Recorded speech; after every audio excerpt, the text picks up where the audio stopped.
Star Wars is one of the most iconic universes ever created. It's a living, breathing galaxy that's been expanding for decades, and that's a big part of why we love it. But what truly sets Star Wars apart, what keeps millions of us coming back year after year, is its lore. A vast, intricate tapestry of history, planets, species, wars, and hidden truths that goes far beyond the films. In this video, we're diving into why Star Wars lore is so deep, so layered, and so fascinating, and how the movies are really just the surface of a much larger, older, and messier galaxy. 70 years.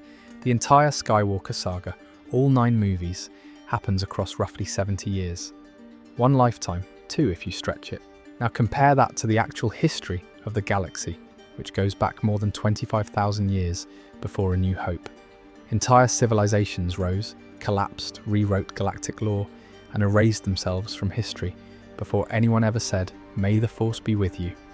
The Jedi Order alone existed for over 1,000 generations. 1,000 generations of peacekeeping and quiet compromises that slowly reshaped what they were supposed to be. The Sith didn't appear one day with red blades and anger issues either.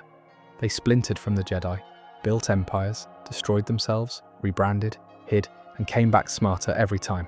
By the time Episode 1 starts, the galaxy is already old, layered with traditions nobody remembers the origin of, and laws that exist because of wars nobody bothers teaching anymore. The movies drop you into the middle of that and act like everything is happening for the first time. It isn't. That's why things feel heavier than they're explained. And then there's canon and legends, which sounds like nerd drama until you actually understand what happened. Before Disney bought Lucasfilm, Star Wars lore grew sideways. Books, comics, games, guidebooks, all filling in gaps the movies never had time for. Ancient Sith worlds, Jedi civil wars, cloning programs that didn't end cleanly, Force philosophies that made the Jedi look rigid and limited. When Disney came in, they wiped the slate clean on paper and labelled most of that legends, just officially set aside. But the funny part is how much of it never really went away. Canon borrows from legends constantly. Concepts get renamed, characters return, with tweaked histories. Ideas that once lived in obscure novels suddenly show up in live action, with different packaging. Sith alchemy, cloning research, ancient dark side rituals, even entire locations. So when something in modern Star Wars feels like it came out of nowhere, there's a good chance it actually came from a place fans have been talking about for decades. The lore doesn't reset, it mutates. Another thing people don't realize until they start digging is how stagnant the galaxy actually is. Technology doesn't really advance. Ships from thousands of years ago still work. Hyperlanes follow routes discovered by ancient explorers who risked annihilation just to map safe passage through hyperspace. Droids don't get upgrades so much as memory wipes. Knowledge is hoarded, lost, rediscovered, and then lost again. The galaxy hit its technological peak a long time ago, and everything since then has been maintenance and damage control. That's why ruins matter. That's why ancient temples still function. That's why forbidden texts exist instead of being destroyed. The galaxy runs on inherited systems it barely understands, and it's terrified of digging too deep because the last time it did, things went very wrong. Nowhere is that more obvious than with the Force. Most people think of the Force as magic with rules, light side good, dark side bad, balance somewhere in the middle. Simple, clean, easy to sell. The deeper lore paints a very different picture. The Force is not a moral guidebook. It's a natural phenomenon that nobody fully understands and everyone keeps trying to control. It has a will, but interpreting that will is messy and subjective and deeply political. Different cultures experience the Force differently. Some saw it as life and death, others as chaos and harmony. Some didn't split it into sides at all. The Jedi didn't invent Force use. They standardized it, organized it, regulated it. They decided what was acceptable and what wasn't. The Sith didn't corrupt the Force either. They pushed it aggressively and paid the price over and over again. Both sides believed they had the right answer. Both created disasters in their own way, and the galaxy kept paying for it. That's why Star Wars feels so tragic. Almost nobody gets what they want. Empires rise and fall. Republics rot from the inside. Jedi try to preserve peace and end up enforcing stagnation. Sith seek freedom and become slaves to their own hunger. Victories feel temporary because they usually are. Ancient warnings exist for a reason. forbidden knowledge isn't destroyed because someone always thinks they can handle it better this time. Holocrons are hidden instead of erased because erasing history never works. Someone always rediscovers it without the context.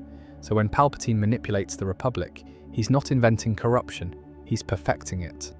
When Anakin falls, he's not unique. He's following a path that has claimed countless Force users before him, each with their own justifications and blind spots.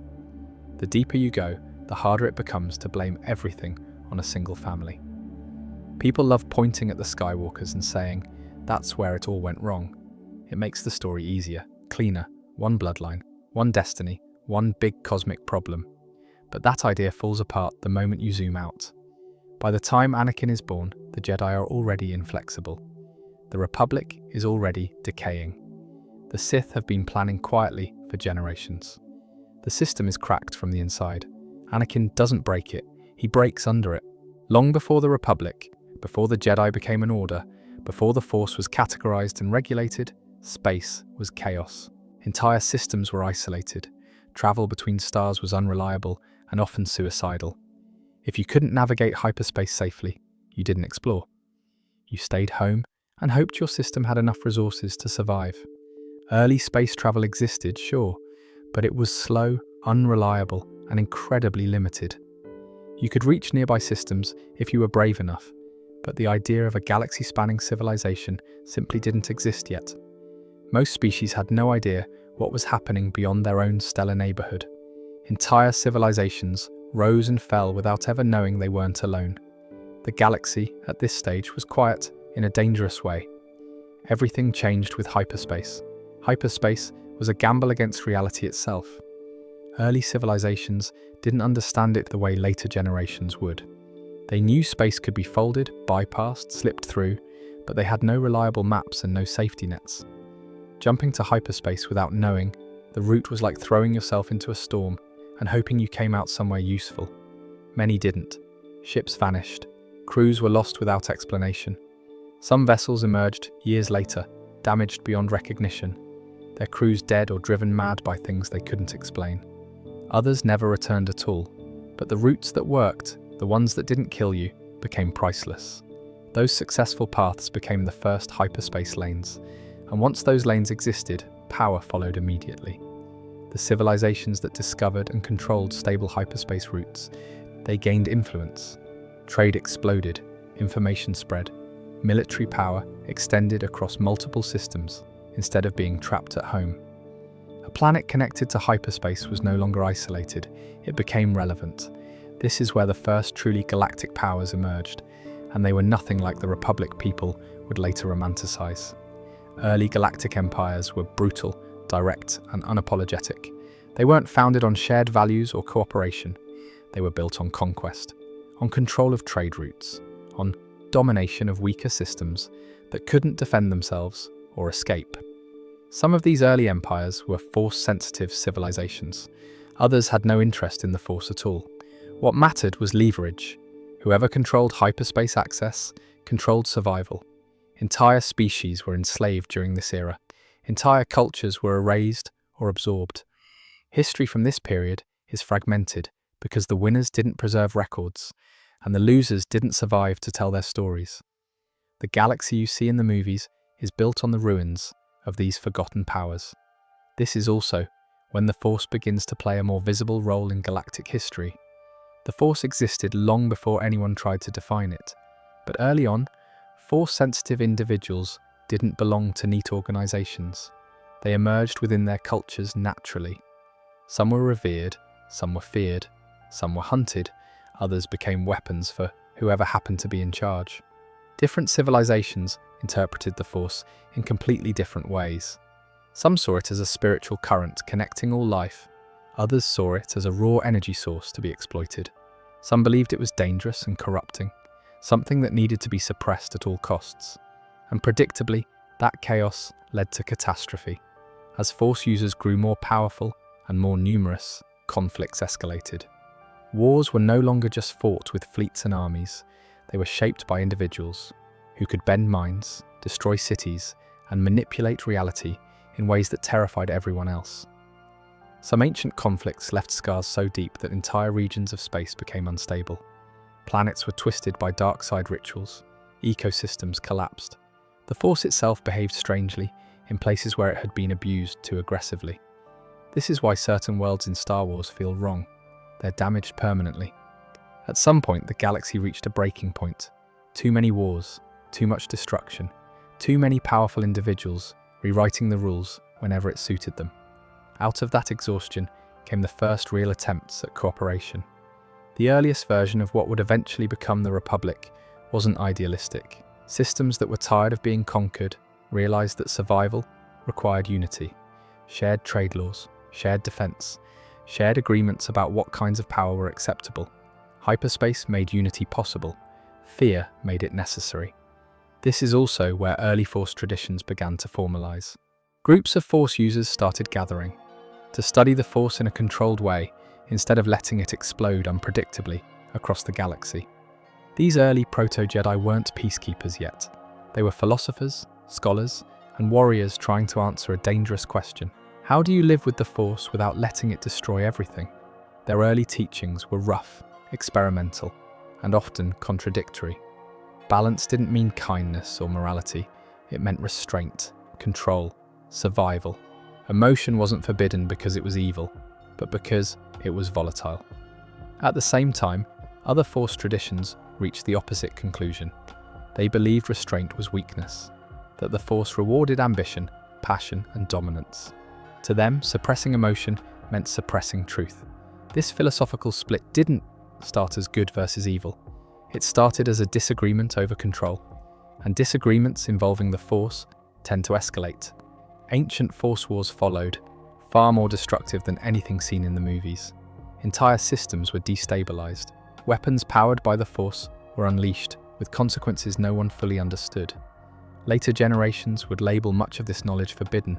Eventually, the chaos forced a compromise. The growing galactic alliance that would become the Republic needed stability. Independent Force users acting on personal ideology were a threat to that stability. So Force traditions were either absorbed, regulated, or destroyed.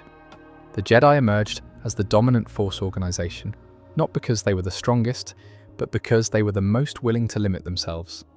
They accepted rules, hierarchy, oversight. They agreed to serve something larger than themselves.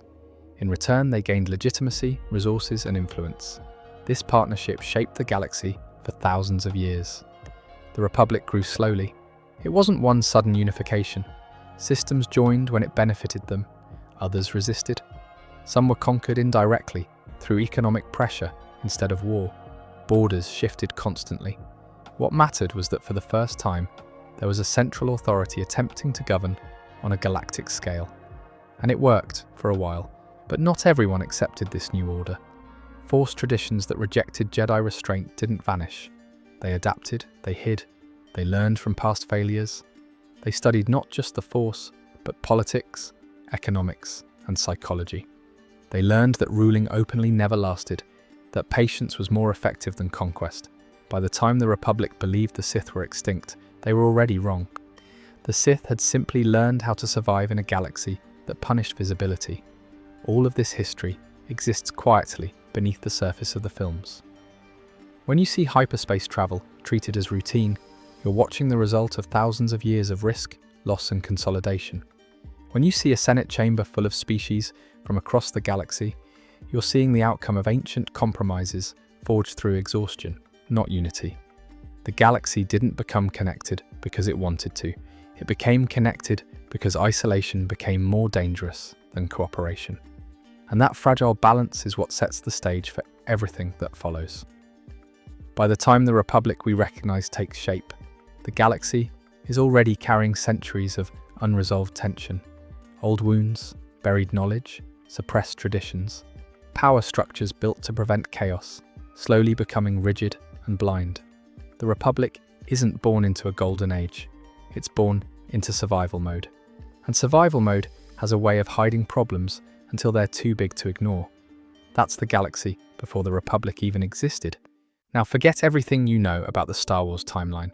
The movies are like the last page of a history book that's 1,000 pages thick.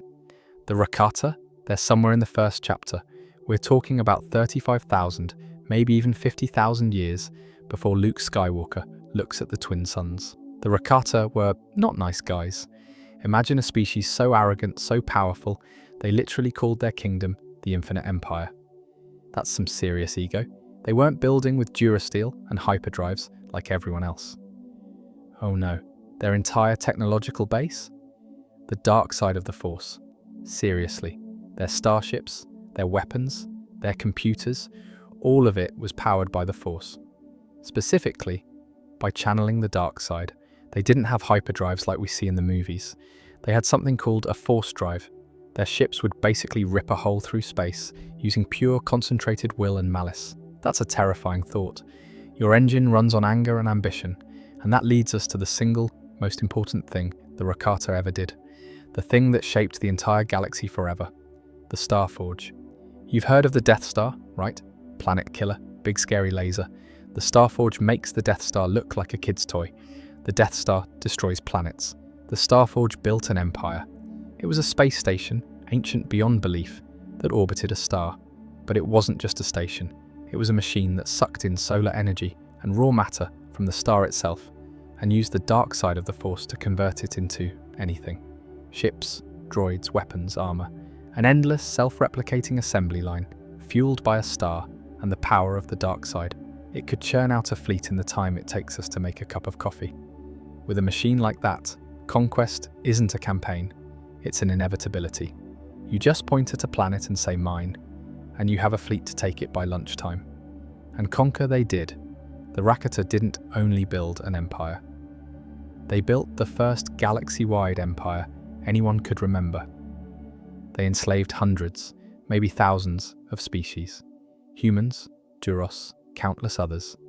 They dragged them from their homeworlds to build monuments and serve as fodder. They were the original galactic bullies, and they had the ultimate cheat code. But here's the catch, the beautiful, poetic catch that always happens in these stories. Their strength was also their fatal flaw. Their entire civilization was built on the dark side. Their technology, their society, their minds. All of it was intertwined with this corrupting, violent energy. It's like building your house on a foundation of radioactive waste. Eventually, it's going to seep into the walls. The dark side consumed them. It amplified their natural aggression, their cruelty, their paranoia. They became so dependent on the Force to run their machines that they started to see other Force-sensitive species as a threat. They began purging them, which is just galaxy brain levels of stupid. You're killing the very thing that powers your society. It'd be like if we decided to eliminate all sources of electricity, but still expected the lights to stay on. Then a plague hit them, a devastating, Force-sensitive disease. Some stories say it was a natural epidemic. Others whisper it was a biological weapon created by their slaves, or even a manifestation of the Force itself fighting back against their corruption. Whatever it was, this plague had a cruel twist. It only affected the Rakata. It severed their connection to the Force. Overnight, an entire species of Force-wielding tyrants became normal. Worse than normal, they were crippled. Imagine it. One day you can move mountains with your mind, power starships with your anger. The next day you can't even feel the energy that binds the galaxy. Your entire civilization grinds to a halt. The Force drives on your ships, paperweights. Your weapons, useless hunks of metal. The Starforge, a silent, dead husk orbiting a star it can no longer draw power from. The enslaved species saw their chance and rose up. The Rakata, now powerless and dying from the plague, were pushed back to their homeworld of Rakata Prime. Their infinite empire, which was supposed to last forever, shattered in what must have felt like a single, terrible moment. They devolved into warring, primitive tribes on their own planet, their glorious history fading into myth and then into forgotten legend. But their legacy? Oh, it's everywhere. This is the best part. When the Rakata fell, they left their toys scattered across the galaxy. Their slave species, now free, took those abandoned, Force-dead Rakatan ships and started tinkering. They couldn't make the Force drives work anymore, but they could reverse engineer the concept. They started experimenting, and over millennia, they invented the first primitive hyperdrives. The technology that every single ship in the movies uses, it has its roots in the plundered, broken tech of the Rakata. Even crazier, the Rakata are the reason the galaxy is mapped the way it is. Their empire was connected by a network of force-based pathways through hyperspace. When those paths were abandoned, they became the foundational routes that later civilizations discovered and paved over with their own hyperlanes. The Corellian Run, the Perlemian trade route, those superhighways of the galaxy might have started as Rakatan roads. So every time Han Solo makes the Kessel Run, he's possibly flying down a road built by Darkseid using slavers 30,000 years ago. That's a wild thought. And the Starforge? It wasn't forgotten. It sat there, dormant for millennia. It became a legend, a holy grail for Sith Lords and treasure hunters. Darth Revan, thousands of years later, found it. He used it to build a fleet that almost broke the Republic, all over again. The machine built by the first Darkseid Empire nearly powered the comeback tour of a later one. That's the story of the Rakata. They were the foundation. They were the proof that the galaxy had cycles long before the Jedi and Sith started their little feud. They showed that building your entire existence on the dark side is like building a castle on quicksand. It might be magnificent for a while, but it will swallow you whole.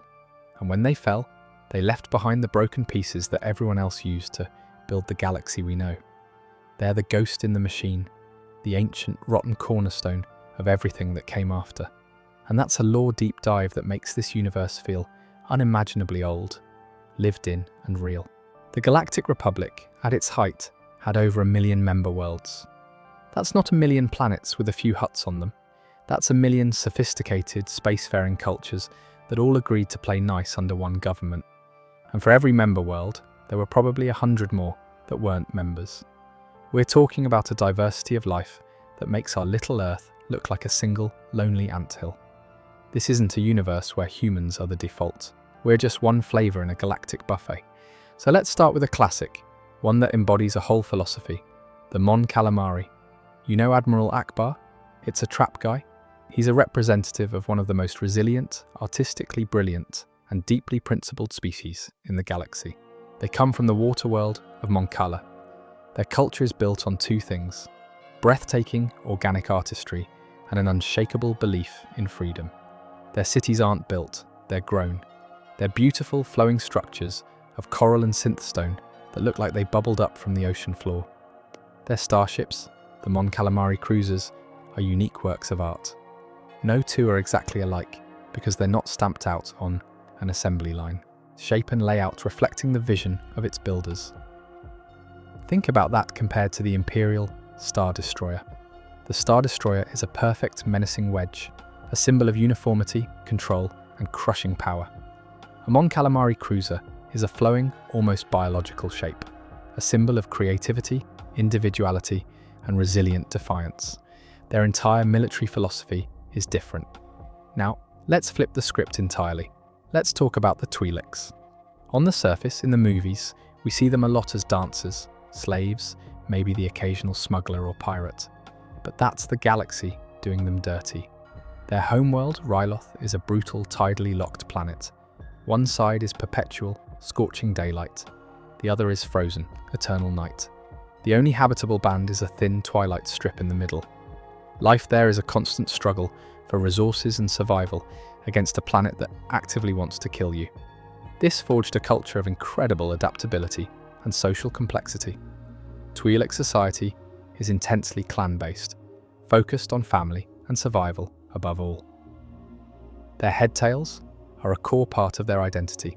They're full of sensitive neurons and are used for subtle, nuanced, non-verbal communication. A twitch, a curl, a slight movement can convey an emotion or meaning that other species completely miss. It's a whole second language happening right on their heads. This makes them naturally great at reading body language and social situations, which is why so many become traders, negotiators, or spies. They've had to read the room to survive for millennia, but here's the tragic part. Because of their grace, their adaptability, and yes, because many find them attractive, they became one of the most exploited species in the galaxy. The Hutt cartels specifically targeted them for slavery. Let's get weird and wonderful. The Ithorians, also called Hammerheads for obvious reasons. The Ithorians are the galaxy's gardeners, and I mean that in the most profound, spiritual way possible. Their homeworld, Ithor, is a paradise, and they are its devout priests. They live not on the planet itself, but in massive herd ships, city-sized vessels that float in the atmosphere. They believe Ithor's surface is so sacred that to walk on it would be a desecration. They only go down in small, respectful groups for meditation and study. We can't skip the Wookiees, Kashyyyk, big, hairy, strong, we know this. But their culture is so much more than strength. It's about honor, family, and a deep spiritual connection to their home. The Wookiee life debt is a sacred, unbreakable bond. When Chewbacca pledges his life to Han, it's one of the most serious, profound commitments his culture can make. It's a spiritual union. And their technology is a brilliant example of blending with nature, not conquering it. Their famous Tree City habitats are architectural marvels built into the gigantic Roshir trees. They don't clear-cut forests, they live within them, in harmony.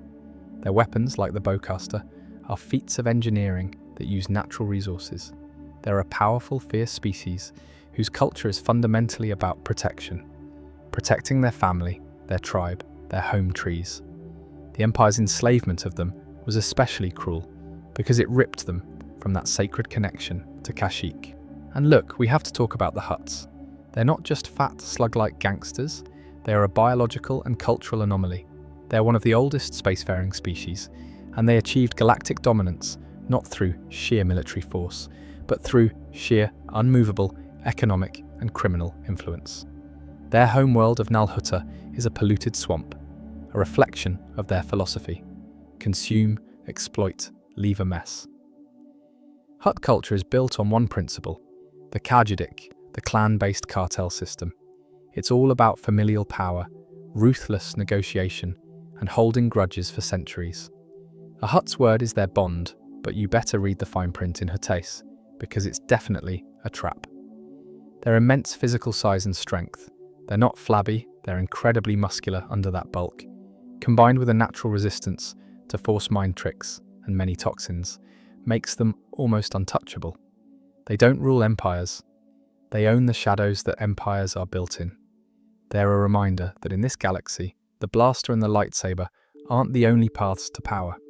Sometimes the most dangerous weapon is a signed contract and a network of favors owed. Duros, you see them everywhere. Blue skin, big red eyes, no nose. In the background of every spaceport, they're like the galaxy's truckers and engineers. The Duros are among the earliest species to crack hyperspace travel independently. They're the original explorers, the ones who looked at the stars and saw destinations. Their homeworld is actually a planet called Duro. But get this, they don't live on it anymore. Not on the surface. They messed it up centuries ago with industrial waste, turned it into a toxic ball. So now they live in massive, beautiful orbital cities called arcs, floating above their poisoned cradle. Talk about a permanent reminder of your mistakes. Their entire culture is built around spaceships and navigation. Duros are born with an almost instinctual understanding of astrogation.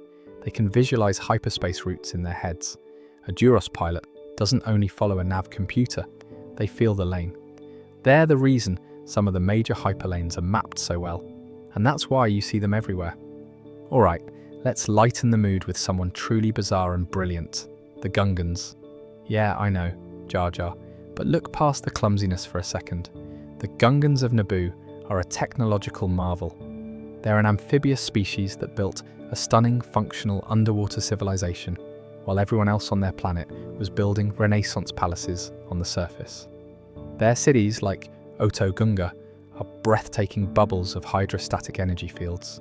They don't use metal and welds, they use organic chemistry and force fields. Their weapons? Energy balls called plasma boomers and personal energy shields. This isn't primitive tech. It's a radically different biology-integrated tech tree. Their society is tribal, led by a boss, and they're deeply spiritual about the planet core. They're also fierce, proud warriors when they need to be. The Battle of Naboo wasn't won by the Queen's starfighters alone. It was won when the Gungan Grand Army held the line against a droid army on the plains, using their unique shields and tactics. They're a brilliant reminder that in this galaxy, high civilization doesn't have one look. It can be marble palaces and glowing underwater bubbles, and sometimes the guy everyone underestimates has the key to saving the whole planet. Speaking of underestimation, Let's talk about the Sulustans. You know Nien Numb, Lando's co-pilot who laughs during the Death Star 2 run? His species are the unsung heroes of the galaxy. From the volcanic planet Sullust, they evolved in vast underground cave networks.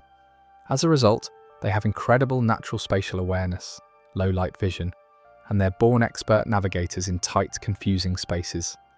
Put a Sullustan in the cockpit of a starfighter, and they can dodge through an asteroid field like it's a morning commute. But more than that, they're the galaxy's master industrialists. Sulustan corporations like Sorosub were manufacturing powerhouses. They built blasters, speeders, starfighters. Their culture is communal, family-oriented, and hardworking. When the Empire occupied their world, they became a linchpin of the Alliance. Sulustan pilots, technicians, and engineers were everywhere in the rebel fleet. They represent the everyman who's had enough. Now, for a dose of pure elegant mystery, the Myriolans. You've seen them. Green or yellow skin, facial tattoos, usually serene-looking. Barriss Offee, Luminara Unduli. Their homeworld, Myriel, is a harsh, cold planet. Their culture reflects that austerity. It's a culture of discipline, meditation, and intricate ritual. Those tattoos? They're not for show. Each one marks a significant life achievement, a mastered skill, or a spiritual milestone. Reading a Myrielan's face is like reading their resume and their diary. They have a strong affinity for the Force, and many become Jedi. But their Jedi often retain a distinct, quiet, almost detached demeanor from their own culture. They're a great example of how a species can have a strong, unified cultural identity that still produces incredibly diverse individuals. Finally, we can't forget the Zabrak. Darth Maul put them on the map. Horns, fierce pride, and a ridiculous tolerance for pain. Hailing from the planet Iridonia, a world of canyons and mesas, Zabrak culture is about resilience, individualism, and proving your strength. They have a ritual where they endure intense physical pain to receive their facial tattoos, which, unlike the Myriolans, are about clan affiliation and personal history. They're one of the galaxy's great colonizing species. Before a Zabrak is even born, they're often pledged to a colony world. They have settlements on dozens of planets, like Dathomir, which gave us the Night Sisters and Maul's specific look. This means a Zabrak's loyalty is intense, but it's split between their original Iridonian heritage and the colony world that raised them. This is just scratching the surface, and that's the real magic. George Lucas and the creators made cultures. They asked, what would a society that evolved on a water world value? What would a culture that lives in giant trees build? What would a species that trades in information look like? And then they built a universe from the answers. It's why Mos Eisley Cantina feels real. It's a galactic crossroad where all these deep, complex histories are bumping elbows, having a drink, and trying to get by. And that makes the galaxy feel infinitely big and infinitely alive. Anakin Skywalker. He had everything, got impatient, and threw it all away. It's a comforting interpretation because it puts the blame neatly on him and lets everyone else off the hook. But if you actually look at Anakin's life in context, the idea that he simply fell doesn't hold up for more than a few seconds. Anakin didn't fall. He was leaned on, pulled apart, isolated, and pushed into a corner where every available choice led somewhere dark. From the moment the Jedi found him, Anakin was already out of place. He wasn't raised inside the Order. He didn't grow up surrounded by calm voices and meditation chambers. He grew up as a slave. He grew up afraid. He grew up loving someone he couldn't protect. The Jedi sensed his power immediately, but they also sensed the mess that came with it. Fear, attachment, anger that hadn't been trained out of him early enough. To the Order, they were red flags. So Anakin entered the Jedi Order not as a student like the others, but as a risk they decided to manage. That distinction matters. From the start, Anakin lived with two conflicting identities forced onto him at the same time. He was told he might be the chosen one, a figure tied to prophecy and destiny, someone meant to restore balance to the Force itself. At the same time, he was treated as someone who couldn't quite be trusted to follow the rules. Imagine being told you're essential to the future of the galaxy, while constantly being reminded that your emotions make you dangerous. That tension never left him. The Jedi didn't hate Anakin, that's important to say. They believed they were protecting both him and the galaxy. Their teachings emphasized calm, detachment, and emotional control because they had centuries of evidence showing what happened when Force users acted purely on feeling. But their solution was suppression, not understanding. When Anakin struggled, he wasn't taught how to process fear, he was taught how to bury it. When he felt anger, he was told to let it go, not to examine where it came from. When he loved, he was told that love itself was the problem. And Anakin tried. He really did. But suppressing emotion doesn't remove it. It traps it. It turns it inward. Every vision, every nightmare, every loss added pressure with no release valve. Meanwhile, the galaxy around him was falling apart. The Clone Wars didn't just turn Anakin into a general. They turned him into a tool. He was praised for his effectiveness, relied on for victories, and pushed into situations that demanded aggression and decisiveness. The very traits the Jedi warned him against were the traits they rewarded on the battlefield. That contradiction mattered.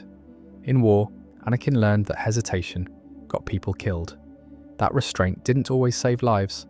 That decisive action, even violent action, sometimes felt like the only option. The Jedi Order preached peace while commanding armies. They warned against attachment while asking Anakin to lead soldiers who trusted him with their lives. Those soldiers died by the thousands. Anakin carried that weight. The Jedi expected him to compartmentalize it. Palpatine saw the gap immediately. He didn't approach Anakin as a Sith. He approached him as a person, a talented, frustrated, emotionally isolated young man who felt unappreciated by the very institution that claimed to guide him. Palpatine never rushed. He never demanded loyalty. He never framed his influence as corruption. He framed it as understanding. He talked to Anakin about unfairness, about how power structures fear those who don't fit neatly into them, about how the Jedi claim moral authority while quietly making political decisions that affect billions. And the worst part is that Palpatine wasn't inventing these criticisms. He was amplifying thoughts Anakin already had but wasn't allowed to voice. Where the Jedi responded to Anakin's fear with distance, Palpatine responded with curiosity. Where the Jedi offered doctrine, Palpatine offered conversation. Where the Jedi demanded patience, Palpatine acknowledged urgency. Palpatine didn't tell Anakin what to think. He gave him permission to think it. That's grooming, not temptation. As Anakin's responsibilities grew, so did the Jedi's distrust. They relied on him constantly, but they never fully let him in. He was powerful enough to be indispensable, but emotional enough to be monitored. When they placed him on the Jedi Council without granting him the rank of Master, it wasn't meant as humiliation, it was meant as caution. To Anakin, it felt like confirmation of everything he feared. He had sacrificed years of his life, fought an endless war, lost friends, carried trauma, and fulfilled every expectation placed on him. And it still wasn't enough. He wasn't trusted with the same authority as others who hadn't walked through what he had. Anakin never felt like he truly belonged to the Jedi Order. That decision told him he never would. At the same time, his visions of Padme's death intensified. And this is where the Jedi philosophy truly failed him in practice. Visions, to the Jedi, were warnings about attachment. They treated them abstractly, symbolically. Anakin experienced them viscerally. He didn't see metaphors. He saw someone he loved dying because he couldn't stop it. When he asked for guidance, he wasn't asking how to avoid attachment. He was asking how to save a life. The Jedi didn't have an answer that fit within their rules. Palpatine did, and when someone is desperate, forbidden knowledge doesn't feel dangerous. It feels hopeful. By the time Anakin made his final choice, it felt like choosing the only option left that acknowledged his fear, instead of dismissing it. That's why his turn happened so fast. Once the last barrier broke, everything behind it rushed out at once. So was Anakin truly the chosen one? Yes, but the prophecy was misunderstood in the same way the Force was misunderstood. Balance was never about wiping out darkness forever. That idea doesn't even make sense in a living system. Balance is about correction, about preventing one ideology from dominating the Force so completely that it becomes stagnant. At the height of the Republic, the Jedi Order had grown massive, centralized, and deeply intertwined with political power. Their interpretation of the Force had become law. Their structure left no room for alternatives. That itself was imbalance. The Sith existed in secret, but the Force was already leaning too far in one direction. Anakin didn't restore balance by becoming Darth Vader. He restored balance by breaking the system, by destroying the Jedi Order as an institution, and later destroying the Sith lineage that had engineered the galaxy's collapse. Anakin removed both extremes. Balance didn't arrive as peace. It arrived as absence, an absence of dominating Force institutions, an absence of ancient orders claiming ownership over destiny, a reset. That's why Anakin's redemption matters so much. He didn't die as Vader, he died as Anakin Skywalker, ending the Sith's long game and closing the cycle he had been forced into. Long before the Jedi and Sith became symbols, they were scattered cultures across the stars, each encountering strange individuals who could see things before they happened, influence others without touching them, and survive events no one else could. At first, these people were anomalies. Some were revered as shamans or prophets. Others were feared, isolated, or killed. Entire cultures developed local traditions around them, passing down fragmented knowledge through stories, rituals, and warnings. None of this was unified. None of it was organized. It was messy, dangerous, and deeply inconsistent. That chaos is where the first seeds of the Jedi came from. On a distant world that would later be called Tython, several Force-sensitive groups began gathering, drawn by something they couldn't explain, but all felt. The planet itself was unusually strong in the Force, unstable in a way that punished excess. Emotional extremes caused violent disruptions. Calm brought balance. Survival depended on restraint. The people who settled there were trying to stop destroying themselves. Over time, they noticed patterns. Discipline mattered, cooperation mattered, predictability mattered. If emotions spiraled out of control, people died. So they created rules. Those early rules were about avoiding extinction. The traditions that formed emphasized control, structure, and balance, because those things kept the planet and its inhabitants from tearing itself apart. That was the beginning of the Jedi, as survivors who learned the hard way that unchecked power led to catastrophe. As hyperspace travel expanded and civilizations connected, these early Jedi left Tython and encountered other Force traditions. Some aligned naturally with Jedi restraint, others clashed with it immediately. One of those clashes would eventually create the Sith. The Sith did not originate as fallen Jedi in the beginning. That idea came later. Their roots lie in a completely separate culture, the red-skinned Sith species, who had their own traditions, hierarchy, and understanding of power long before Jedi ever arrived. When exiled Force users from the Jedi Order reached Sith space, the meeting was explosive. These Jedi exiles weren't expelled for simple disobedience. They were individuals who rejected Jedi authority, hierarchy, or restraint. They believed the Jedi system was limiting, overly cautious, and blind to its own hypocrisy. Instead of finding a weaker society to dominate, they found one already built around power, conquest, and rulership. The two cultures merged. The exiled Jedi brought knowledge and techniques. The Sith species brought structure, ambition, and a worldview that saw domination as natural. Together they created something new, a rival civilization with its own identity. This is where the Sith truly began. Unlike the Jedi, who positioned themselves as servants of balance, the Sith openly embraced hierarchy. Strength determined authority. Weakness invited replacement. Power wasn't something to be moderated, it was something to be proven. This difference mattered immediately. The Jedi expanded slowly, cautiously, integrating themselves into the growing Republic as advisors and mediators. The Sith expanded aggressively. They conquered systems, enslaved populations, and built empires that burned bright and fast. Meanwhile, the Jedi refined their order. They built temples, standardized training, codified traditions. As they spread across the galaxy, they absorbed or dismantled other Force traditions, often believing they were preventing chaos. In reality, they were centralizing interpretation and authority. Over time, the Jedi Order became less flexible and more institutional. What began as survival rules became doctrine. What began as adaptation became tradition. What's important to understand is that neither order began as a moral extreme. The Jedi weren't founded as saints. The Sith weren't founded as monsters. Both emerged from survival pressures. Both were shaped by environments that rewarded certain behaviors and punished others. Their philosophies hardened over time, not overnight, and both carried fatal flaws from their origins. The Jedi's flaw was believing that structure could permanently contain power. The Sith's flaw was believing that power could be controlled indefinitely by individuals. History punished both. We've talked about who lives in this crazy galaxy. Now let's talk about the neighborhood itself, the real estate. Because my friend, the Star Wars galaxy, it's a specific, mapped, mind-bogglingly huge place with rules, history, and some seriously weird zip codes. First, wrap your head around this. It's one galaxy, not a universe, a single spiral galaxy, just like our own Milky Way. They just call it the galaxy. Talk about confidence, it's about 120,000 light-years across, containing over 400 billion stars, and a significant chunk of those stars have planets. So we're not talking about a few hundred worlds, we're talking about a number so big it makes your brain itch. Millions of inhabited systems, millions.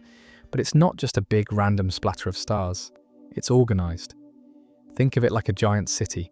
You've got the downtown, the suburbs, the industrial parks, and the creepy, abandoned lots nobody goes to. This is all divided into regions. At the very center, you have the deep core. This is the galactic downtown. It's packed. Stars practically rubbing shoulders, gravitational chaos, hyperspace routes are a nightmare. It's ancient, mysterious, and full of weird old secrets. The Emperor loved it. He built his second Death Star and his super-secret fortress world, Biss, out here. It's the ultimate gated community for the ultra-powerful and insane. Surrounding the deep core is the core worlds. This is the old money district. Coruscant, the capital, the planet-wide city, the Ecumenopolis. Corellia, the shipyard and home of scoundrels. Alderaan, the beautiful, cultured planet that unfortunately got a front row seat to a new kind of urban renewal. These are the founding planets of the Republic. The history here is measured in millennia, not centuries. Life is rich, politics is everything, and everyone thinks they're the center of the universe. Because, they kinda are. Next ring out, the colonies. These are the first planets settled by the core folks. Still wealthy, still well connected, but a little less stuffy. This is where the core's influence starts to blend with other cultures. Then you hit the inner rim. Originally, this was the edge of known space, the frontier, but that was thousands of years ago. Now it's settled, established. But you start feeling the distance from the core's direct control. Now we get to the main event, the expansion region and the mid-rim. This is the true heartland of the galaxy. Most of the planets you know and love are here. It's vast, it's diverse. It's where the core's power gets stretched thin. Naboo is in the mid-rim, so is Kashyyyk, the Wookiee homeworld, and Mandalore. This is where the galaxy breathes. It's got agricultural worlds, mining worlds, manufacturing hubs. It's the backbone of the economy and the source of most of the galaxy's personality. But keep going out. You reach the Outer Rim territories. This is the Wild West. The frontier never really stopped being a frontier out here. Lore is more of a suggestion. The Hutts rule big swaths of it from Nal Hutta. Tatooine is here in the Arcanis sector, a backwater of a backwater. This is where you find the rebels, the smugglers, the crime syndicates, and the weird ancient ruins nobody's gotten around to cataloguing yet.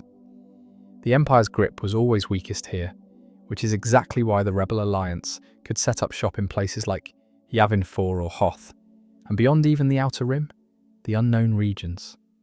Hyperspace lanes don't work normally here. It's a chaotic, star-churning wilderness of nebulae, black holes, and strange gravitational anomalies. Whole civilizations could rise and fall in there, and the core would never know. This is where Thrawn came from. It's where the First Order licked its wounds and rebuilt. It's the galaxy's attic, full of things you forgot about and things you wish you'd never found. So how do you get around this monstrous place? Hyperspace. But it's not magic. Think of it like a superhighway system. You can't just point your ship at a star and go, whoosh. You have to follow established hyperspace lanes, routes that have been scanned, mapped, and cleared of gravitational mass shadows, like stars, planets, or black holes, that would rip your ship out of light speed and turn you into a decorative smear across the void. The big ones are like galactic interstates. The Perlemian trade route and the Corellian run are the main arteries connecting the core to the rim. Control these, you control the flow of trade, troops, and information.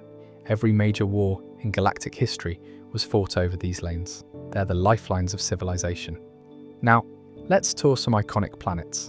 And I mean really look at why they're iconic. Beyond just being a backdrop for a lightsaber fight. Coruscant, the Ecumenopolis, a planet that is one single towering city that's over 5,000 levels deep. But the genius is in the layers.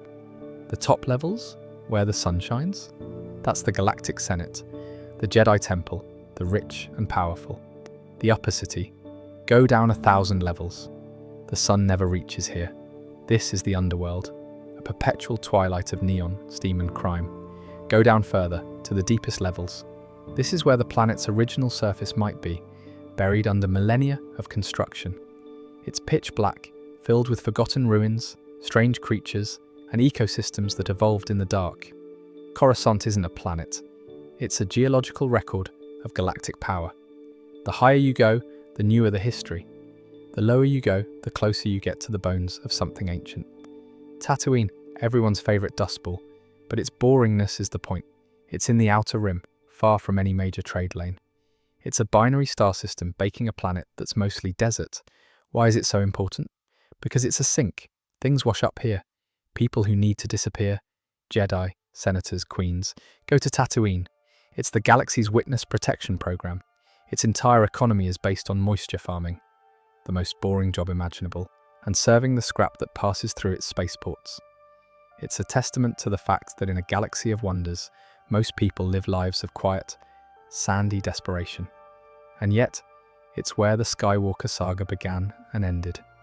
The most important family in galactic history came from the most insignificant rock anyone could find, Kamino, a planet that, for a long time, literally didn't exist on Jedi star charts.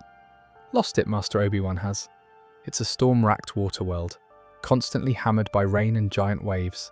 Its entire landmass is a series of giant, stilted cities rising above the sea. Kaminoans are tall, pale, elegant cloners. The planet's isolation and climate made it the perfect secret laboratory. But think about the symbolism. The army that would defend the Republic and later become the tool of the Empire was grown in a place of perpetual lonely storms, hidden from the light of the galactic community. They weren't born, they were manufactured in the dark. Mustafar, the volcanic hellscape where Anakin fell. But it wasn't always like that. In the old lore, it was a green, lush world until a weapon used by an ancient race literally tore the planet's core open, turning it into the perpetual magma bath we know. So it's a planet that's literally wounded. It's a physical manifestation of the dark side, a painful, burning, unstable scar. That Vader built his fortress here to meditate on his pain. It's him literally sitting in the heart of a galactic injury, matching his own inner fire to the planet's. Hoth, the ice planet. It's in the Anuit sector of the Outer Rim, a notoriously barren and difficult to navigate chunk of space, perfect for hiding. But its climate is deadly for a reason. It's a planet stuck in a brutal ice age, with fauna that reflect that, the towering gentle tauntauns and the predatory wampas. It teaches a simple lesson. Nature itself on a million worlds is trying to kill you. The scale is what sells it all. The journey from Tatooine to Alderaan in A New Hope, that's a trip from the furthest, poorest outskirts of the galaxy to one of its oldest, richest core worlds. It's a cross-galactic trek. Han Solo making the Kessel Run in less than 12 parsecs is him bragging about astrogation, about finding a shorter, more dangerous path through a maze of black holes. This is why the lore works. It's a functioning, breathing geographical and political entity. The core exploits the Rim for resources. The Rim resents the core's control. The unknown regions hold untold threats. Your address determines your life, your opportunities, your entire worldview. A kid on Coruscant never sees the sky, only speeder lanes. A kid on Tatooine sees two suns and infinite sand. A kid on Kamino only knows the rain. It's a universe built on a map, and that map tells the story of everyone who lives on it. The easiest way to understand the Sith is to get them wrong. Most people picture them as angry Jedi who made bad choices, power-hungry, unstable, obsessed with domination, doomed to self-destruct. Because they can't control their emotions. It's a neat explanation, and it fits nicely into a good versus evil story. It's also exactly what allowed the Sith to survive. Because the Sith were never just the dark reflection of the Jedi. They weren't a corrupted version of the same philosophy. They were a rejection of the entire premise the Jedi built their order on. Where the Jedi feared chaos, the Sith accepted it. Where the Jedi valued restraint, the Sith valued truth. Where the Jedi tried to align with the Force, the Sith tried to bend it to their will, not out of madness but out of belief. To the Sith, the Force wasn't something to submit to. It was something to conquer, not violently at first but deliberately. They believed the Force rewarded those strong enough to seize it, and punished those who hesitated behind rules and humility. This wasn't mindless rage, it was philosophy taken to an extreme. Early Sith didn't see themselves as villains, they saw themselves as realists. They believed the Jedi were lying to themselves, pretending emotion could be ignored, pretending power didn't naturally belong to those willing to claim it. And for a long time, the Sith looked unstoppable. Their early empires rose fast. They embraced passion, ambition, and personal strength. They didn't suppress desire, they weaponized it. The Force responded quickly to that approach. It always does, but the same flaw kept repeating. The Sith trusted strength above all else, and strength breeds rivalry. Masters feared apprentices. Apprentices plotted against masters. Alliances were temporary, betrayal was inevitable. Every Sith empire collapsed the same way. Eventually, someone noticed the pattern. The Sith weren't failing because their philosophy was weak. They were failing because there were too many of them. That realization changed everything. The rule of two wasn't born out of mercy or balance. It was born out of frustration. One master, one apprentice. No armies of Sith tripping over their own ambition. No endless infighting. Just a single lineage, focused entirely on survival and growth.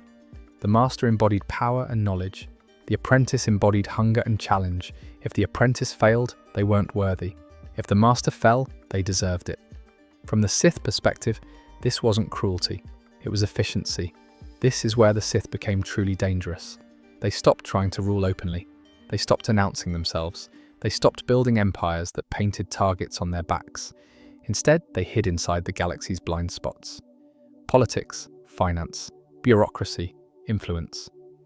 While the Jedi were guarding borders and settling disputes, the Sith were studying how power actually moved. Not through armies, but through systems, trade routes, legal authority, public trust. They learned patience. The Sith understood something the Jedi didn't want to accept.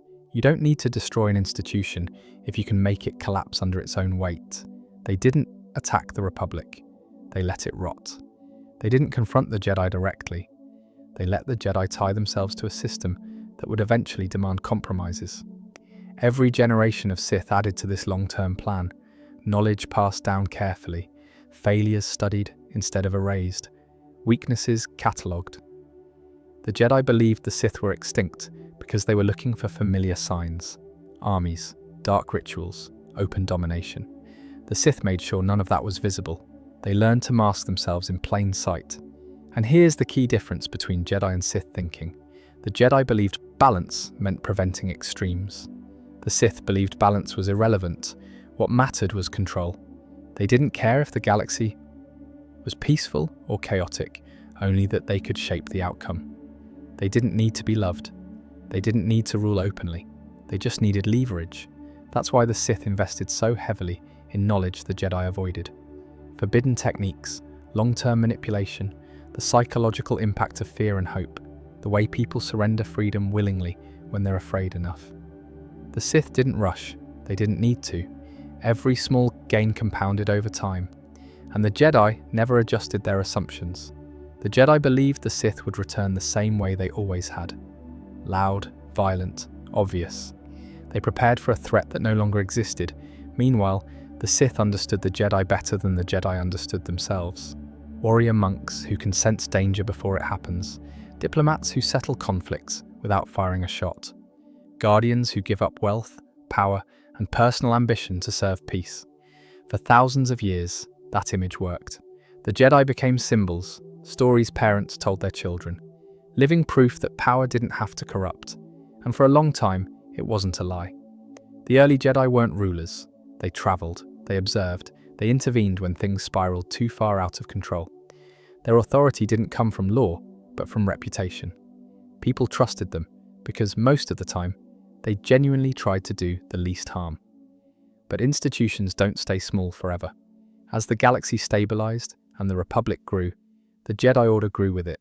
More systems meant more disputes. More disputes meant more Jedi involvement. Slowly, almost invisibly, the Jedi went from wandering guardians to an organized body tied to a central government. This wasn't a power grab, it was convenience. The Republic needed neutral enforcers who could operate above politics. The Jedi needed resources, legitimacy, and protection. The partnership made sense. It felt efficient. And for centuries, it worked well enough that nobody questioned the direction it was heading. That's how the Jedi Order became an institution. Structure followed naturally. Councils formed to coordinate decisions. Ranks emerged to standardize training and responsibility. Rules were written not because the Jedi wanted control, but because they were afraid of chaos. They had seen what unregulated force use did to the galaxy. They believed boundaries were the price of peace. And here's the important part, they weren't wrong to think that. The problem wasn't that the Jedi valued discipline. The problem was that discipline slowly became identity. Children were brought into the Order young, not out of cruelty, but out of fear. Fear that attachment formed later would be harder to manage. Fear that emotion, if left unshaped, would grow wild. From the Jedi's perspective, early training wasn't about indoctrination. It was about safety. But safety has side effects. When you grow up without family, without personal history, without a life outside the Order, the Jedi doesn't just train you, it defines you. Your sense of self becomes inseparable from the institution. Questioning the Order starts feeling like questioning reality itself. That's where the first blind spot forms. The Jedi believed they were reducing risk by removing personal attachment. In reality, they were removing context.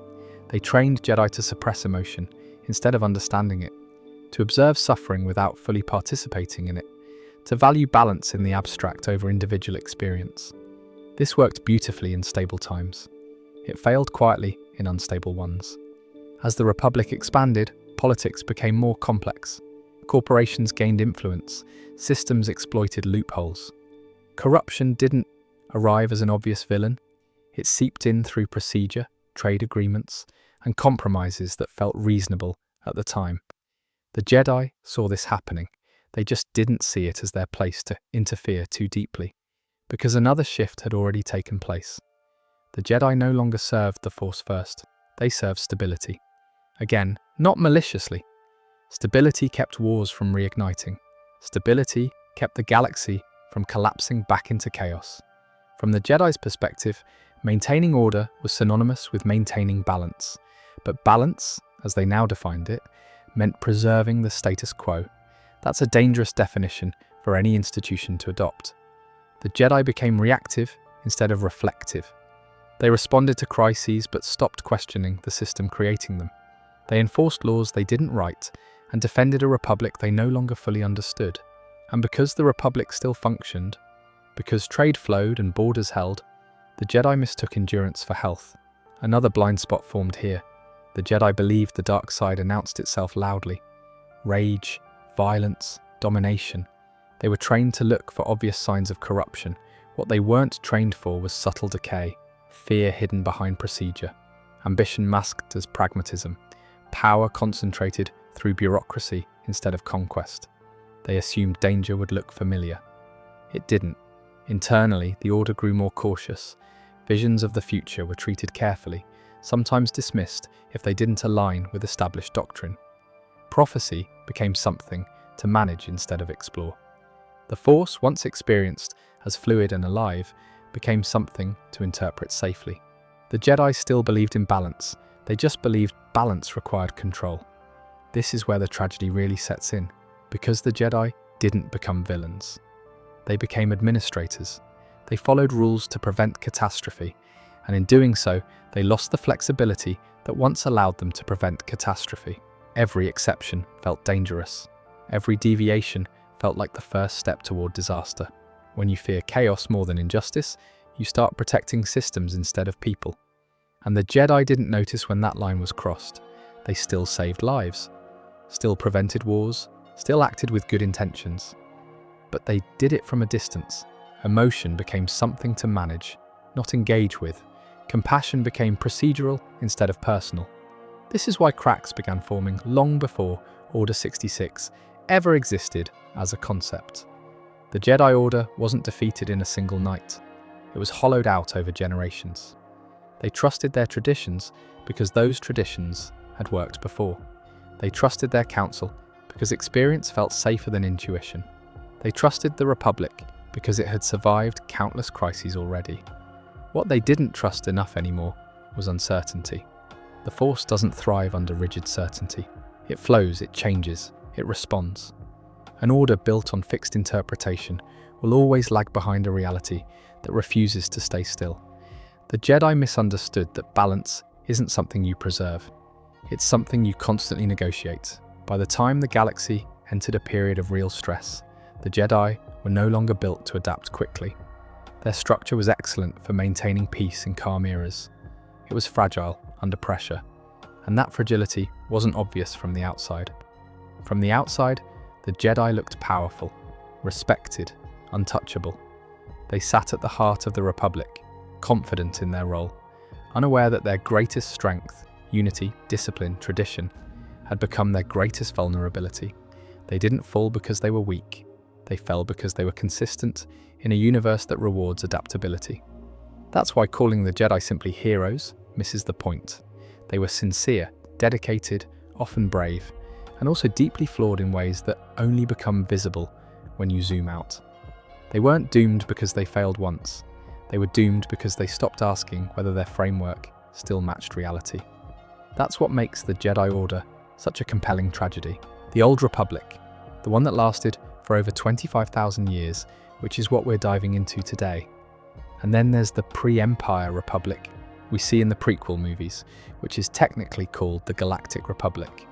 That one is like the final, geriatric version of this ancient institution. We're going back to the beginning of that story. This is the era of founding, of golden ages, of endless wars with the Sith, and the time when Jedi were more than just monks in a temple. They were generals, explorers, and sometimes problem solvers with a lightsaber. Let's set the stage. We're talking roughly 25,000 years before the Battle of Yavin.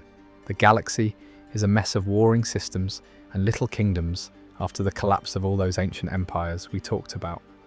Then a few core worlds get tired of the chaos. Coruscant, Corellia, Alderaan, and a few others get together and say, you know what? Let's make a deal. We won't shoot each other, we'll trade, and we'll help each other out. That's the Galactic Republic. A simple, brilliant idea. Unity. And right there with it, almost from the start, were the Jedi Order.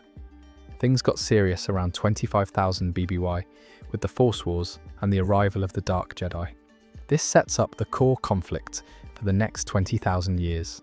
The Republic and the Jedi versus the Sith Empire. The Great Hyperspace War, circa 5,000 BBY, was one of the first huge ones. A Sith Lord named Naga Sadow launched a massive invasion of the Republic. It was the first time the galaxy truly saw the terror of a Sith armada. The Republic and Jedi won, but barely. In the aftermath, the Sith were thought to be destroyed. But a Sith Lord named Vitiate survived, fled into the unknown regions with a loyal following, and spent centuries building a new, even more powerful Sith Empire in secret. This secret empire revealed itself around 3,681 BBY in an event called the Great Galactic War. This is the era of SWTOR, Star Wars The Old Republic, the game. It's a fantastic look at this period. The Sith Emperor, later known as Tenebrae and Valkorion, was a monster of pure dark side power, a spirit who could consume entire worlds to extend his own life. This war was a meat grinder. It ended not with a clean victory, but with a tense Cold War and a shaky peace treaty. This period shows the Jedi at perhaps their most pragmatic. They were generals, spies, and diplomats in a shadow war, not yet the ivory tower philosophers of the prequels. But the Sith, being Sith, couldn't help themselves. Their own infighting, the endless backstabbing, crippled them from within. This leads us to the most important single event in Sith history, the reformation of the Sith Order around 1000 BBY. The rule of two. No more Sith empires. No more armies of dark side users. Darth Bane's genius was understanding that real power, it's controlling the narrative, the economy, the Senate. Now here we have also Darth Revan, 4000 BBY, the ultimate grey area, a legendary Jedi Knight who fell to the dark side to fight a war he thought he couldn't win as a Jedi, then was captured, brainwashed back to the light, and had to defeat his own dark side legacy. Revan's story asks the question the Jedi Council was always afraid of. Are there paths to using the Force that aren't strictly light or dark? He's a fan favourite because he's a mess of contradictions, a hero, a villain, a soldier, and a philosopher. The Exile, or Mitra Surik, circa 3950 BBY, another fascinating figure, a Jedi who fought in the Mandalorian Wars alongside Revan, and who was so traumatized by the death at the Battle of Malachor V, where a superweapon wiped out both armies, that she became a wound in the Force, someone who could neither feel the Force nor be felt by it. Yet, she could still form powerful bonds with others, creating a new kind of connection. Her story is about trauma, recovery, and finding a new way to be in a universe that's broken you. The Sith Emperor, Vitiate, the ultimate existential threat. He wasn't trying to rule the galaxy for riches or glory. He wanted to consume all life in the Force itself, to become an immortal god of nothingness. He represents the dark side taken to its logical, nihilistic conclusion. Not corruption, but utter annihilation. There are a lot of important events as well. The Mandalorian Wars, circa 3976 BBY, the warrior Mandalorians, led by Mandalore the Ultimate, launched a crusade to conquer the galaxy. The Jedi Council, stuck in their pacifist ways, refused to act. So Revan and Malak, along with a bunch of other Jedi, said screw this and went to war anyway. They won, but the war changed them, exposed them to brutal choices, and directly led to their fall to the dark side. This is the classic Jedi dilemma. Does stepping in to stop evil with violence corrupt you? The Council's inaction arguably caused a bigger disaster. The Jedi Civil War, 3959 BBY, also called the War of the Starforge. This is Revan and Malak, now Sith Lords, returning from the unknown regions with a fleet built by the Starforge, that ancient Rakatan super factory, to conquer the Republic they'd just saved. It's a galaxy-wide civil war, Jedi versus Jedi, with the Republic caught in the middle. The Great Sith War, circa 4000 BBY, earlier than the others, this was the War of Exar Kun, a Jedi prodigy seduced by Sith holocrons. He united the Mandalorians and a new Sith order and nearly tore the Republic apart. It ended with his spirit being trapped in the temples of Yavin 4, which is why, thousands of years later, that's where the rebels hid their base. The past is literally haunting those moons. This whole era, the Old Republic, is the bedrock. It's where every tradition, every flaw, every heroic legend and terrible mistake of the Jedi and Sith was forged. The prequel era Jedi, with all their rules about attachment and their fear of the dark side. Those were direct reactions to the trauma of the Jedi Civil War, where Jedi they trusted became their worst enemies. The Sith's infinite patience, that was Darth Bane's gift. The Old Republic shows us a galaxy where the Jedi were vibrant, active, and deeply integrated into society, for better and for worse. It was an age of mythic heroes and impossibly powerful villains, where the stakes were always the soul of the galaxy. It makes the fall of the Republic in the prequels so much more tragic. Let's talk about the High Republic, around 500 BBY to 100 BBY. This is a period that, in the real world, is a brand new chapter of storytelling. But in the timeline, it's about 200 years before the Phantom Menace, the Republic's roaring 20s, but in space and lasting for centuries. It's the Jazz Age of the Jedi. This is the Galactic Republic, and the Jedi Order, not just at their peak, but at their most confident. They're pioneers, celebrities, and philosophers. The Sith? They're a ghost story, a bad memory, the bogeyman you tell your Padawan about to make them behave. The rule of two is ticking away in the shadows, but as far as anyone knows, the dark side is just a personal failing, not a galactic conspiracy. This was a republic that worked. It was expanding, exploring, building, and the Jedi were the tip of the spear. Their mission, to push into the unknown regions, or the frontier, as they called it, and light up the darkness, literally. This brings us to the single greatest symbol of the age, Starlight Beacon. Imagine a space station, but not a cold Imperial dagger like the Death Star. Starlight Beacon was a shining, elegant torch. It was a marvel of engineering and Republic idealism, placed way out on the edge of known space in the Hetzel system. It served as a lighthouse for navigation, a diplomatic outpost, a disaster relief center, and a Jedi temple, all in one. It was a statement carved in durasteel and light. We are here. The Republic is here. And we bring safety, knowledge, and connection. It was the ultimate expression of their confidence. But my dude, you know how stories work. The higher you fly, the harder you fall. And the architects of that fall for the High Republic were not Sith. They were something arguably scarier, because they weren't driven by philosophy or revenge.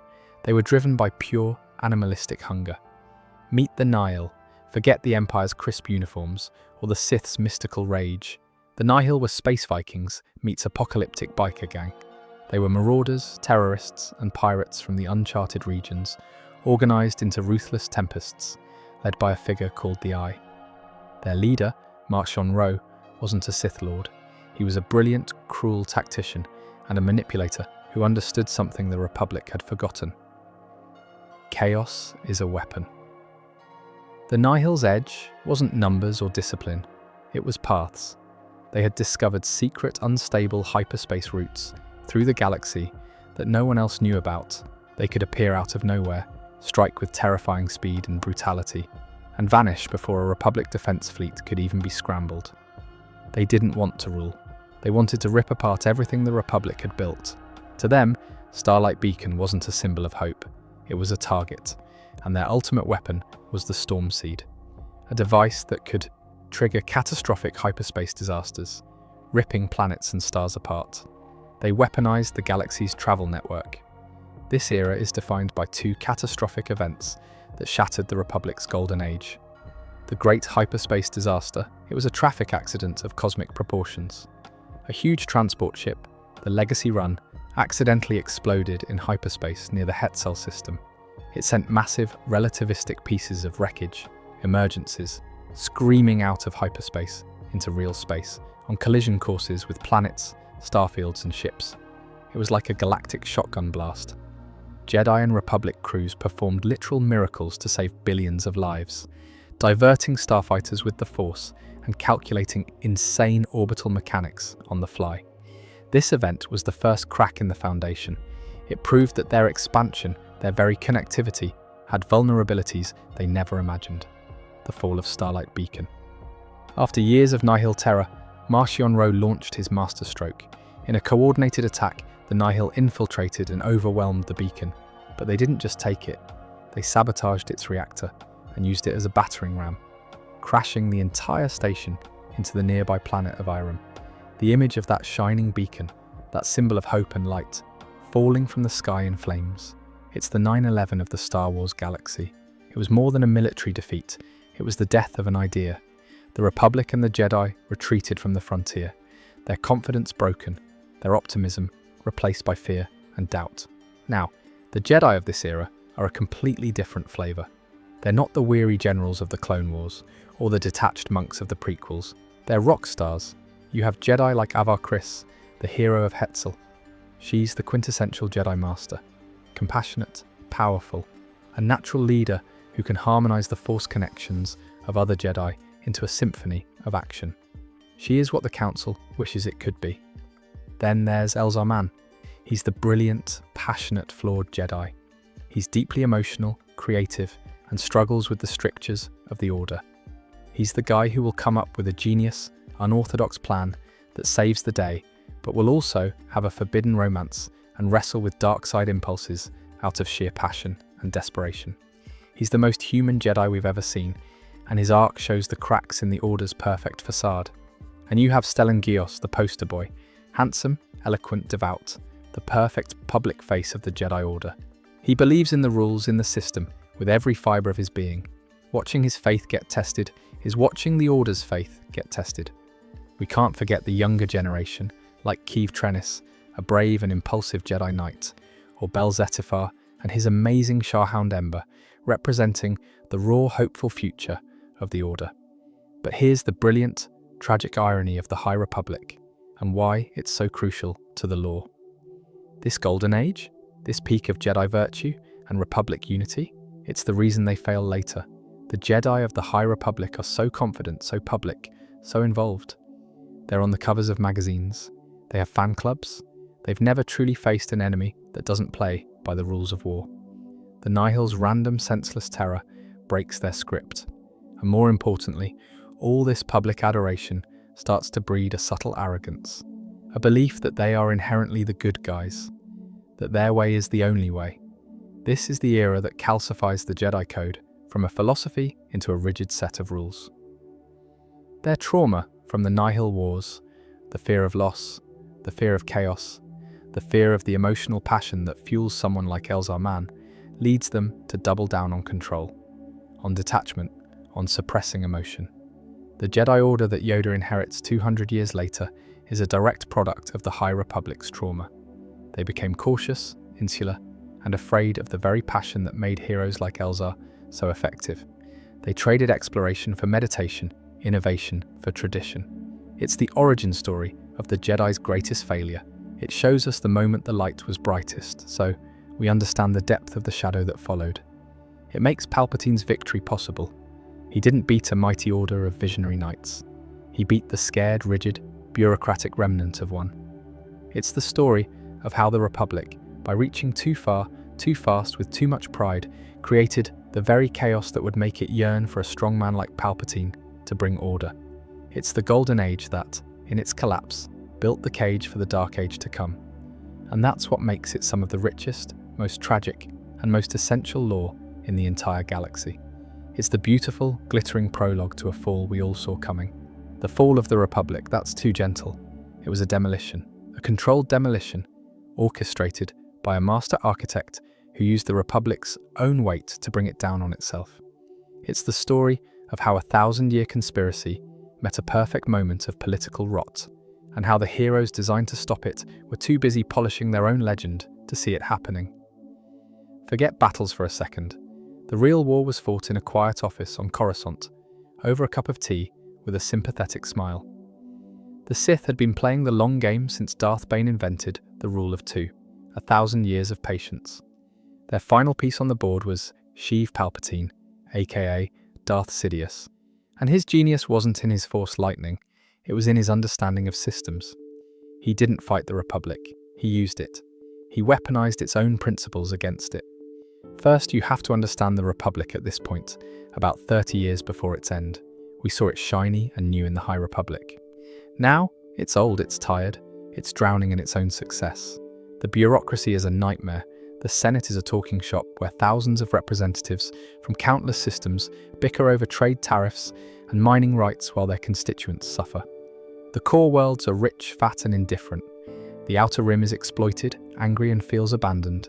The whole thing is held together by tradition and sheer inertia. It's less a government and more a very prestigious social club that also runs a galaxy. Enter the perfect crisis. The Trade Federation's blockade of Naboo, a relatively minor dispute. But Palpatine, the humble senator from Naboo, manipulates every single element of it. He's the victim and the puppeteer. He gets his homeworld invaded, gets the young queen to plead her case, making her a perfect sympathetic figure, and then engineers a vote of no confidence in the sitting Chancellor, Valorum. He plays the reluctant hero, pressured into taking the top job to save the Republic.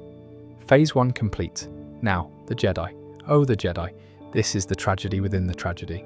They're not evil, they're not stupid, they're just blind. Their order is a mirror of the Republic, ancient, rigid, and wrapped in dogma. They've spent centuries becoming the ultimate peacekeepers, but in doing so, they've become reactors, not preventers. They wait for a crisis, then send Jedi to fix it. They're firefighters in a galaxy where Palpatine is an arsonist with a permit. Their dogmatic rules, no attachments, absolute emotional control, have left them emotionally stunted. They can't connect with the people they're supposed to serve. They live in a temple that's literally above the planet, looking down. They've lost the plot. When Qui-Gon Jinn finds the Chosen One, the living embodiment of the Force, their first reaction is fear and bureaucracy. Too old. He's dangerous. They don't see a miracle, they see a problem to be managed. This is a fatal mistake. In rejecting Anakin, in failing to give him the emotional support he desperately needs, they hand him on a silver platter to the one person who will pay attention to him: Palpatine. For over a decade, Palpatine, as Chancellor, slowly, expertly, consolidates power. He uses every crisis, real or manufactured, to ask for emergency powers. A banking clan dispute here, a separatist grumble there. The Senate, thrilled to have a strong leader making the hard choices so they don't have to, hands him more and more authority. He's the kindly grandfather steering the ship through a storm. No one notices he's the one churning the waves. Then, he unleashes his masterpiece, the Clone Wars. This is the single greatest political and military deception in galactic history. Palpatine, as Sidious, controls both sides. He's the Chancellor of the Republic, and the Sith Lord pulling the strings of the separatist movement, led by Count Dooku. He engineers the entire conflict. Think about the audacious brilliance of it. The enemy? He creates the Confederacy of Independent Systems, CIS, a legitimate movement of mid and outer rim worlds fed up with Republic corruption. Their grievances are real.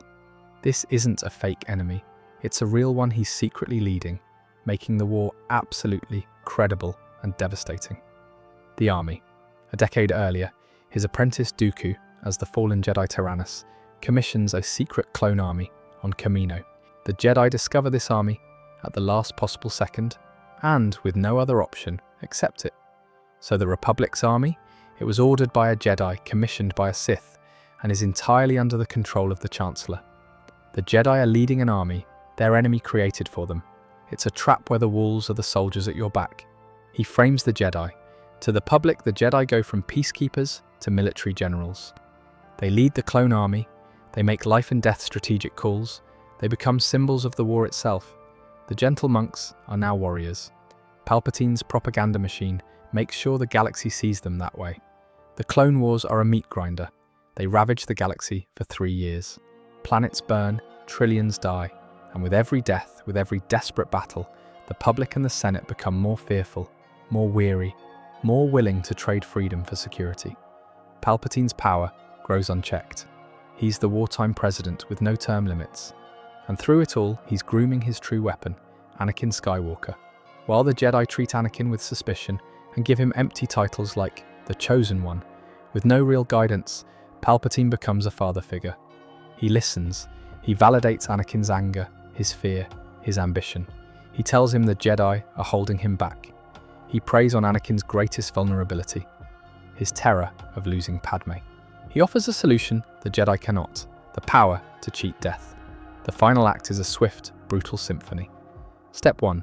He engineers the war's climax, luring the Jedi and the Republic's entire military to a crushing engagement over Coruscant itself.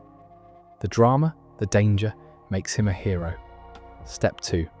He reveals himself to Anakin, knowing the conflicted young Jedi will run to the Council. He wants Mace Windu to come for him. Step 3. The confrontation. This is the point of no return. Mace Windu, the ultimate Jedi warrior, has Palpatine disarmed and defeated.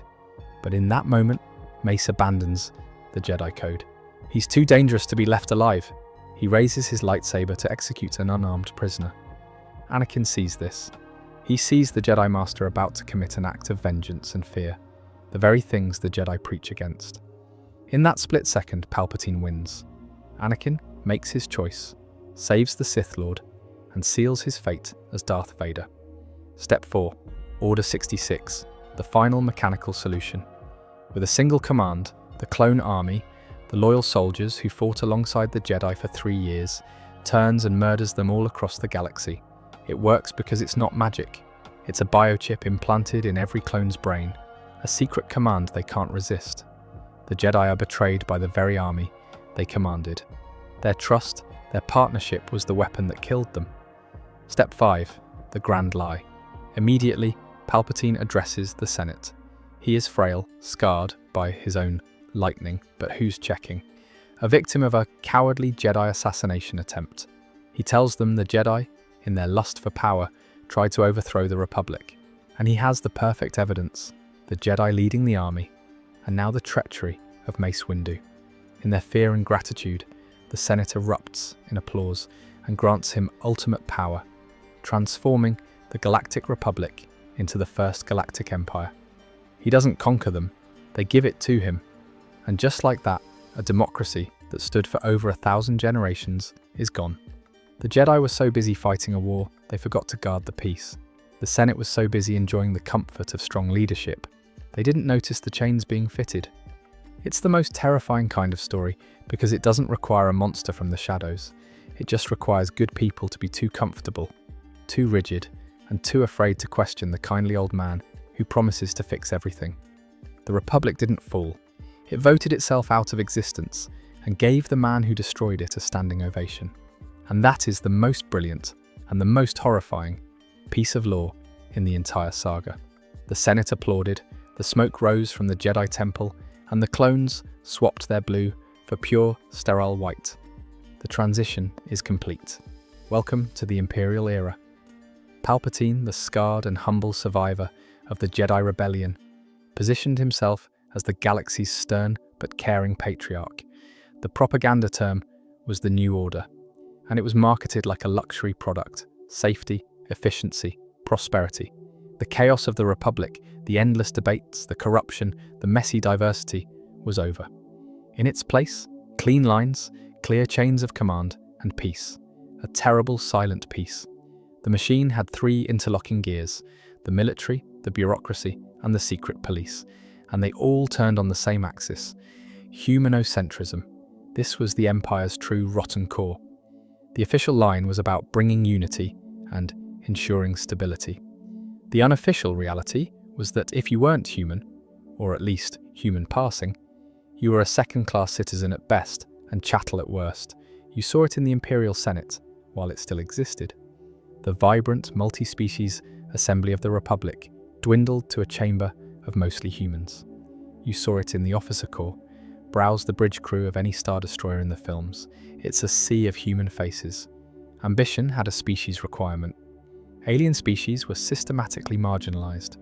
The brilliant Mon Calamari shipwrights and philosophers, subjugated, their great cities occupied.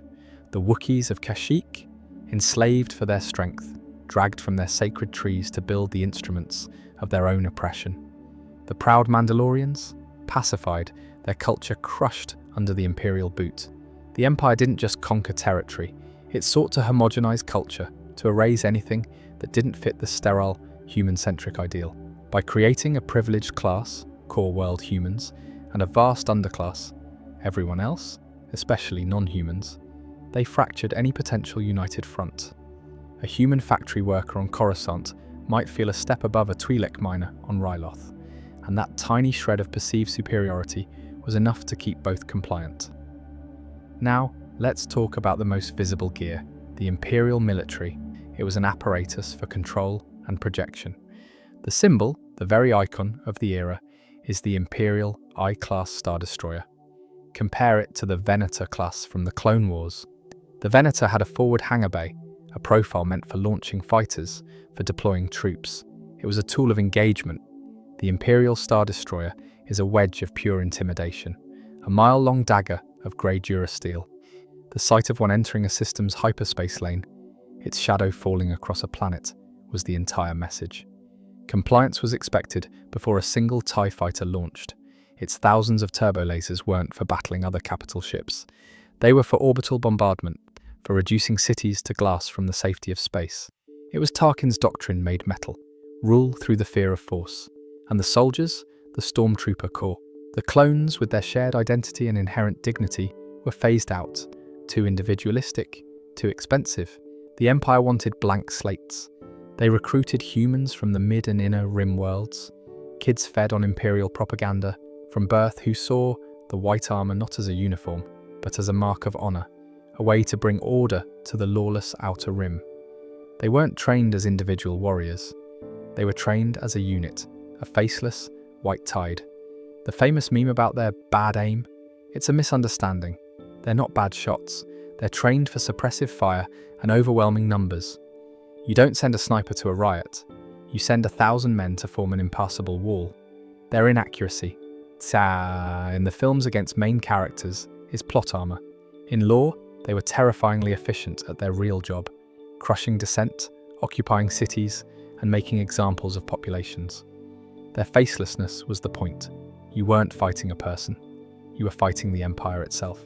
But the military was the fist. The real brain of the operation was the second gear, the bureaucracy and secret police. This is where the true, chilling banality of evil lived. It had desks, data pads, and quarterly reports. The Imperial Security Bureau, ISB, was the omnipresent eye. These weren't Sith. They were careerists, true believers in order, with sharp minds and sharper uniforms. They monitored all civilian comm traffic, ran networks of informants, and rooted out sedition, a term so broad it could mean a joke about Moff Tarkin's haircut or a frown at a new tax. Your barista could be ISB, your child's teacher. They created a galaxy where trust was extinct. Paranoia was the default setting. You didn't need a stormtrooper on every corner if your neighbor might be listening. Then there was Compnor, the Commission for the Preservation of the New Order. If the ISB policed actions, Compnor policed thought. It was the Ministry of Truth. It controlled education, rewriting history to paint the Jedi as power-hungry warlords and Palpatine as the selfless savior. It produced all HoloNet news, a steady drip feed of Imperial triumphs and rebel atrocities. It created youth programs like the Imperial Cadets, turning children into fervent, indoctrinated loyalists.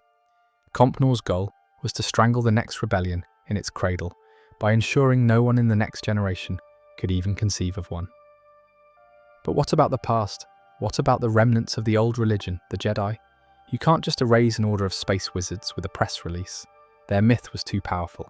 For this problem, the Emperor and Vader created a very special, very nasty tool, the Inquisitorius. The Inquisitors are a masterstroke of cruel efficiency. They weren't Sith. The rule of two was sacred. They were Jedi hunters, and most of them were fallen Jedi themselves. Palpatine and Vader scoured the galaxy after Order 66 for surviving Jedi, Padawans, or even just Force-sensitive children. They didn't always kill them. They broke them. They tortured them, twisted them with the dark side, and offered them a choice: serve or die. Most chose to serve. These Inquisitors, like the Grand Inquisitor, a former temple guard, or the second sister, Trilla Suduri, were living weapons of terror and trauma. Their purpose was threefold: practical extermination. They hunted down surviving Jedi. They had the training to sense them, to fight them. They were the specialist cleanup crew for the Jedi problem. Psychological warfare. They were a message to the galaxy. The Jedi weren't just extinct, they were corrupted. The Empire had turned their own heroes into hunting dogs. It destroyed the myth of Jedi invincibility and purity in the most horrifying way possible. A lesson for Vader. They were a constant reminder to Vader himself. They were what happened to Jedi who weren't strong enough to be Sith. They were failures, tools, barely tolerated hounds kept on a tight leash. Their existence reinforced his own perceived superiority and his own tragic fall. They operated from hidden fortresses like the floating fortress on Nur, and they flew sinister, TIE Advanced for One fighters. They were the Empire's dark side spectres, a constant threat that the old ways weren't just gone, they had been perverted into a new kind of nightmare. And for the problems even the Inquisitors couldn't handle. Planet-wide dissent, a symbol too big to ignore. There was the ultimate expression of the Tarkin doctrine, the Death Star. Alderaan wasn't merely an act of genocide. It was a scientific experiment in terror. It was the Empire proving, in the most grotesque laboratory imaginable, that it could erase a planet, a culture, a history, billions of lives, on a whim. The message wasn't for Leia. It was for every system watching their HoloNet feeds. Your existence is not a right. It is a privilege we grant you, and we can revoke it. It was the logical endpoint of everything the Empire stood for. Absolute, uncompromising, and ultimately, hollow power. And over it all, in the darkest shadow cast by the Emperor's throne, stood Darth Vader. He was more than an enforcer. He was the mythic engine of fear. Officers were terrified of him. His presence meant the calm, bureaucratic mask of the Empire was off. It meant the dark side itself had taken a personal interest in your failure. He was the Emperor's butcher, yes, but also his ultimate symbol, the broken hero, the Knight of the Old Republic, rebuilt into the perfect instrument of the New Order. He was the walking, breathing proof that nothing good could survive the Empire, not even its greatest hero. Let's talk about Darth Vader. First, you have to forget the power, forget the Force choke, the terrifying stride, the legend. That's the product. We need to look at the raw materials. What was it like every single day to be him? It starts with the suit. Everyone calls it life support. That's a lie. It's a mobile prison. A sarcophagus he was sealed into on the operating table on Mustafar, built by Palpatine's droids not to heal him, but to preserve him as a weapon. Every breath is a mechanical, rhythmic brand. It announces him, yes, but more importantly, it reminds him. Every time he hears that breath, he remembers the fire. He remembers the moment he lost everything. The suit is pure agony. It's grafted to his burned flesh. The neural connectors interface directly with the raw nerve endings on his limbs. Imagine a constant, low-grade electrical burn everywhere, forever. The pain is calculated. Palpatine and his engineers understood that pain, constant, inescapable pain, is a font of rage. And rage is the fuel of the dark side. The suit is the engine that runs on his own suffering, but it's more than pain. It's limitation. Anakin Skywalker was a prodigy, a dancer, the most naturally gifted pilot and swordsman the Jedi Order had ever seen. He could do things with a starfighter or a lightsaber that were pure, instinctual art. The suit? It's heavy, it's cumbersome, it's full of stiff, servoed joints. He's stronger, yes, the suit gives him immense physical power, but he's slow. He's a glacier compared to the whirlwind he used to be. He can't move with that liquid grace anymore. Every duel is a brutal exercise in overwhelming power, because finesse is a memory. His famous stiff-armed lightsaber style, that's not a choice, it's a necessity.